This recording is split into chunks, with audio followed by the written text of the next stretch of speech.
ଅନୁଗୁଳ ଜିଲ୍ଲା ପାଲହଡ଼ା ଥାନା ଅନ୍ତର୍ଗତ ଝରବେଡ଼ା ପଞ୍ଚାୟତର ଖୁଲୁଡ଼ି ଆଦିବାସୀ ଗ୍ରାମରେ ଏକ ଅଭାବନୀୟ ଘଟଣା ସାମ୍ନାକୁ ଆସିଛି।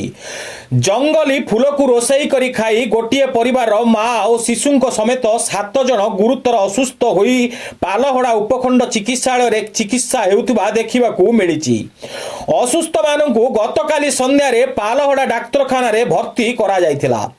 ସୂଚନା ଅନୁସାରେ ପାଲହଡ଼ାର ଖୁଲୁଡ଼ି ଆଦିବାସୀ ଗାଁର ଗଙ୍ଗା ହେମ୍ବ୍ରମଙ୍କ ଝିଅ ନିକଟସ୍ଥ ଜଙ୍ଗଲରୁ କିଛି ଜଙ୍ଗଲୀ ଫୁଲ ସଂଗ୍ରହ କରି ରୋଷେଇ କରି ଖାଇବା ପାଇଁ ଘରକୁ ଆଣି ମାକୁ ଦେଇଥିଲେ।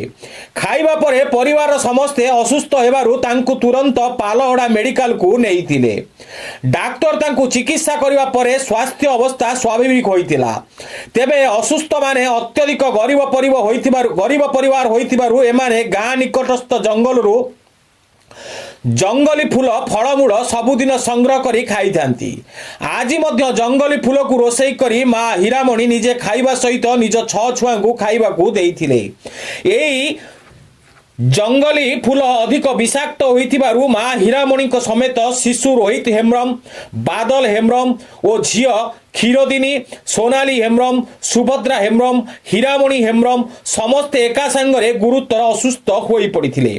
ତେବେ ଗାଁ ଲୋକଙ୍କ ସହାୟତାରେ ଗଙ୍ଗା ହେମ୍ବ୍ରମ 108 ସେବା ଗାଡ଼ିକୁ ଡକାଇ ଅସୁସ୍ଥଙ୍କୁ ପାଲହଡ଼ା ମେଡିକାଲରେ ଭର୍ତ୍ତି କରିଥିଲେ।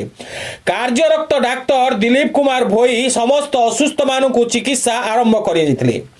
ଚିକିତ୍ସାର 1 ଘଣ୍ଟା ପରେ ପରିବାରର ସମସ୍ତ ସଦସ୍ୟ ବିପଦମୁକ୍ତ ଥିବା ଡାକ୍ତର ପ୍ରକାଶ କରିଛନ୍ତି।